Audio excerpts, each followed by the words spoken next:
Hey there, sexy gamers, and welcome to PurePlay TV's review of G.I Joe Operation Blackout. As a kid, I loved G.I Joe, and I watched it a lot. Decades later, I still tell people that knowing is half the battle. After reaching the end of G.I Joe Operation Blackout, was my verdict more, Yo, Joe, or oh no? G.I Joe Operation Blackout allows you to fight as the real American heroes or the evil forces of Cobra in 17 story missions. The writers were able to capture the Saturday morning cartoon show's essence. It's not too deep, big on action, and the good guys win at the end. What more do you need? Well, we need for you to subscribe. I'm not saying it will keep a shadowy terrorist group from taking over the world, but every little bit counts. I'm telling you, these things sound so much better in my head. Anyway, back to the review. I really enjoyed playing both sides in the game, and you can usually pick from at least 2 characters for each mission. The characters are decent too. For the Joes, you can play characters such as Duke, Scarlet, Roadblock, Lady J, and Snake Eyes. Cobra puts you into the boots of Destro, the Baroness, Zartan, Storm Shadow, and Cobra Commander. Other famous characters have cameos, but the playable character roster is great.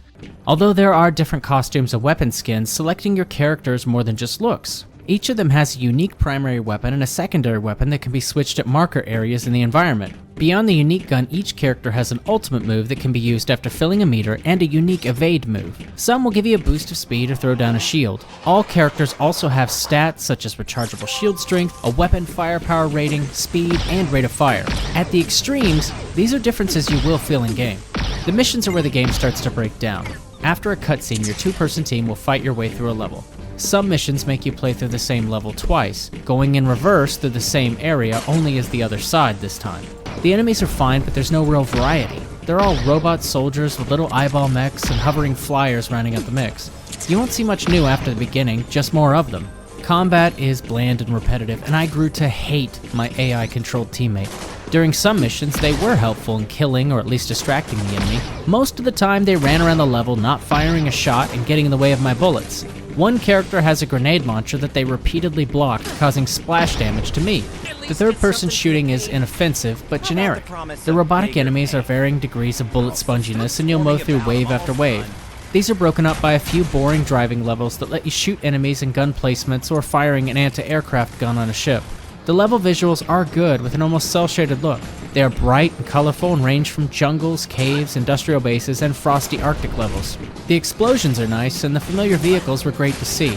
The motion comic cutscenes look good too. Lady J's face is a nightmare, but the rest were alright. The sound was more of a mixed bag. Nothing is terrible, except the sound of the falling boulders at the end, but the sound isn't great.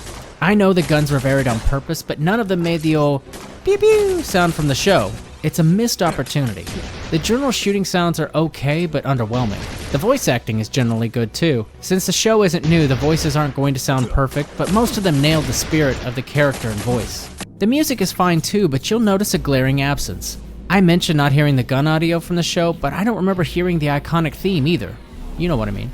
The real American hero, G.I Joe is there, G.I Joe! You know what I'm talking about. It feels like another missed opportunity to deliver the warm and fuzzies. I thought I heard something close once, but it sounded like someone playing a version to try to avoid a copyright strike on YouTube.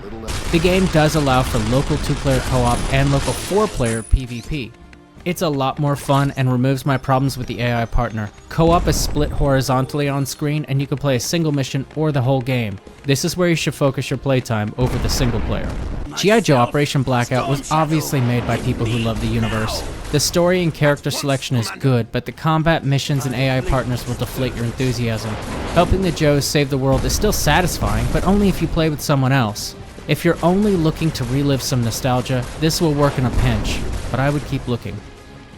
For more news, reviews, and original content, connect with us on Facebook, Twitter, and on PurePlaystation.com by clicking on the links in the info box. As always, please remember to subscribe so that we can bring you more content like this, or even better. But no promises.